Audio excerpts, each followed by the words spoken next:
control, a yoke or some kind of a device that tells sensors to move hydraulics. Oh. So it's interesting, but it takes more muscle to fly a powered hang glider than it does a 777. Got it. Makes sense. Yep. So we only have two directions that we can even play with the wing. We can pitch the nose up and down, and we can roll the wings up and down. That's it. On a regular airplane, the vertical fin on the tail, when you move the rudder on the vertical fin, you get a flat axis move called yaw. Okay. Every aircraft, except a hot air balloon and us, and maybe a powered parachute, everyone else can do yaw, like a helicopter can yaw, an airplane can yaw. But we don't have that third axis, which is not very necessary, as you can probably tell. We've been flying for about a half an hour, and we're doing just great without a tail, aren't we? Yep. I was wondering how they steered hot air balloons. They really study the weather well, and they'll know that at 1,000 feet the wind is going this direction, and at 2,000 feet it's going this direction. And a little bit of it is by luck and just guessing. Now, we're going to turn here. This is where it starts to get bumpy anyway, because the trade winds are tumbling over the mountains. Just so you know, the air is super, super, super, super smooth on the windward coast, because the wind is coming off the ocean. Then it hits the mountain, goes up, makes clouds, tumbles over here, spins up the windmills to make more turbulence, so that it's real bumpy over there down low. That's why we didn't go around the corner of the west side over there. It's super bumpy where the water is smooth. It's a great contrast. When I showed you Yokohama Bay and Makua Beach, they're on the other side of that mountain, right? Yep. Whenever wind tumbles over a tree or a building or a mountain, it's disorganized on the backside. So the air on the backside, even though it's invisible, it's choppy. Yep. Yeah, we just spotted this canopy. Oh, you did? Yeah. What do they grow out You here? don't need us to go look for it? What's that? No, we What just- are they growing out here? Alrighty. In the back is the biggest property, and that's owned by Pioneer Seed, and they do genetically modified testing of corn. Way back there. Okay. Over here, it's really nice because it's like local farmers growing.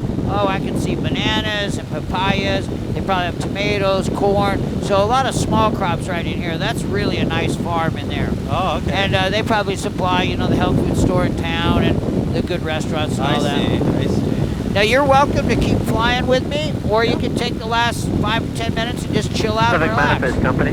It's whatever you want to do. If you're enjoying it, some people would just like to take a break. You can let go. It doesn't matter if you fly it or not. It's entirely up to you. I can let go? Yep. Oh, okay. Yep.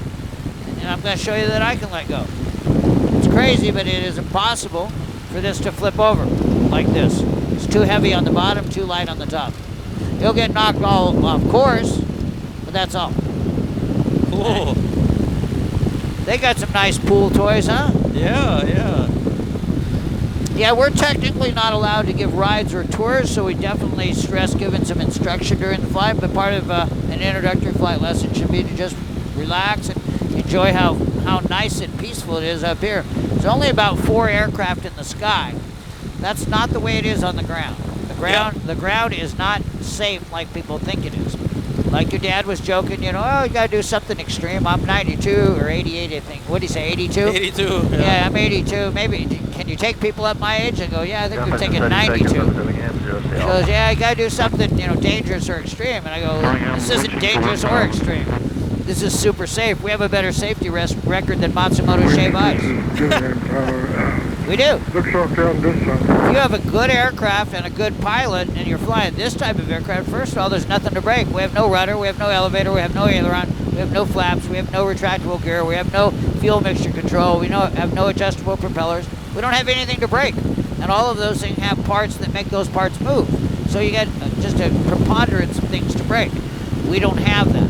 That isn't to say that you can't have a problem in these aircraft, but even if you do, it's the easiest aircraft in the world to get back to the ground in. It's a hang glider. So if you fly smart like Tell this... us of your climb rate. Awesome.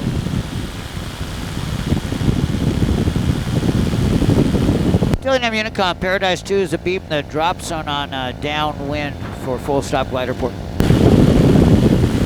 So those two roads, wind 050 and 15. So he told me the winds are blowing 050 on a compass heading, okay? Okay. At 15 miles an hour. see a glider up here. This glider has the right-of-way over us. How long do they normally stay up, the gliders? You know, it's all because of what they paid for. They could stay up all day. The world record for soaring in a hang glider was set on Oahu at Makapu'u, and it was like 36 hours. So there's no reason you have to come down if the wind's blowing, except, there's my wife right there, except if you have to go to the bathroom, or you're tired, or bored. So these guys are just flying. Medium traffic, wind chill up on the ground. These guys are just flying as long as they paid for. Oh, I see. I thought it was private. I didn't know it was a commercial thing. No, you can pay to do it. In fact, okay. what's really nice is they have a 2-place glider, and there's another guy that has a 2-place biplane. But in the gliders, you can take. What's your oldest kid's age? Sorry? How old is your oldest Pretty kid? awesome to watch. 3. Yeah, well, you might want to consider and find out. But you can take them up in a glider that holds 3 people: the pilot and you and your kid. Oh, okay. So the runway faces 080. 090 is east. So the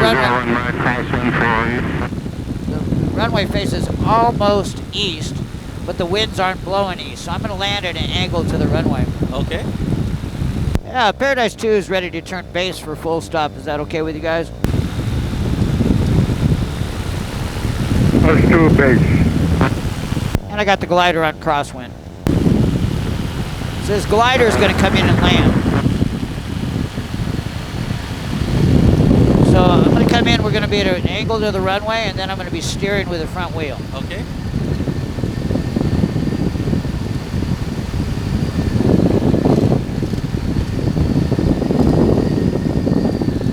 Be real bumpy down here at first.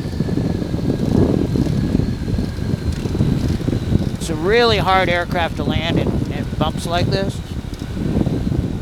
Fortunately, I've done it a lot. How was that? Awesome. So it's the worst aircraft in the world. Put your hands on the kite and feel how much leverage there is. Yeah, I can feel it. Yeah. It's crazy, huh? So it really is the worst aircraft to try to land when it's hot and windy and thermally. See, what I want to do is land and see the glider? Yep. I got off the runway, and because he has the right of way. Paradise 2, clear, taxi to hangars. So I don't know if you noticed it, but when I came in to land, I actually pulled the bar in and sped up and got out way out in front of him. Ah. Otherwise, I was going to have to fly around a little bit and wait for him, which is okay too. Alrighty, happy birthday, my friend. Thank you so much. And aloha from the North Shore. And they're all happy. You Oh. had a birthday, and you were brought back nice and